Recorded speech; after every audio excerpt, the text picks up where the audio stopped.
சாமானியனின் வெற்றி. முத்துக்குமரன் தற்பொழுது big pass டைட்டிலையும் வென்றுள்ளார். அதாவது முத்துக்குமரன் அவர்கள் பிக் பாஸ் தமிழ் சீசன் 8 டைட்டிலையும் தற்பொழுது வென்றுள்ளார். இவருக்கு ரசிகர்கள் பலர் வாழ்த்துக்களையும் தெரிவித்து வருகின்றனர்.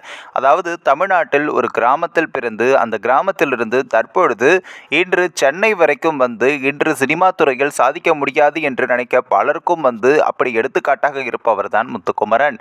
காரணம், இவர் பிக் பாஸ் வீட்டில் வரும்பொழுது பெருமளவு இவர் யார் என்று பலருக்கும் தெரியாது. ஆனால் தற்பொழுது இவருடைய முகம் தெரியாதவர்களே இருக்க முடியாது என்றும் சொல்லும் அளவிற்கு பிரபலமாகியுள்ளார். பிக் பாஸ் நிகழ்ச்சியில் சிறப்பாக தன்னுடைய ஆட்டத்தை வெளிப்படுத்தி ரசிகர்கள் மத்தியில் பெருமளவு நல்ல வரவேற்பையும் நல்ல பெயரையும் பெற்ற இவர் அதிக வாக்கு வித்தியாசத்தில் தற்பொழுது பிக் பாஸ் டைட்டிலையும் வென்றுள்ளார். இவரும் சௌந்தர்யாவும் அப்படி இந்த ஃபைனல் ஸ்டேஜில் நிற்கையில் இந்த டைட்டில் முத்துக்குமரனுக்கு சரியாக இருக்கும் என்று ரசிகர்கள் பலரும் சொன்னதை அடுத்து தற்பொழுது வென்றுள்ளார். இவருக்கு 40 லட்சம் ரூபாய் பரிசு தொகையாக அறிவிக்கப்பட்டு அதனுடன் சேர்த்து அப்படி கோப்பையும் கொடுக்கப்பட்டுள்ளது. இதற்காக ரசிகர்கள் பலரும் முத்துக்குமரனுக்கு வாழ்த்துக்களையும் தெரிவித்து வருகின்றனர். இந்த ஒரு வீடியோ குறித்து உங்களுடைய கருத்துக்களை நீங்க மறக்காம கமெண்ட்ஸ்ல சொல்லுங்க. நம்ம ஏஷியா நெட் நியூஸ் தமிழும் தொடர்ந்து ஃபாலோ பண்ணுங்க.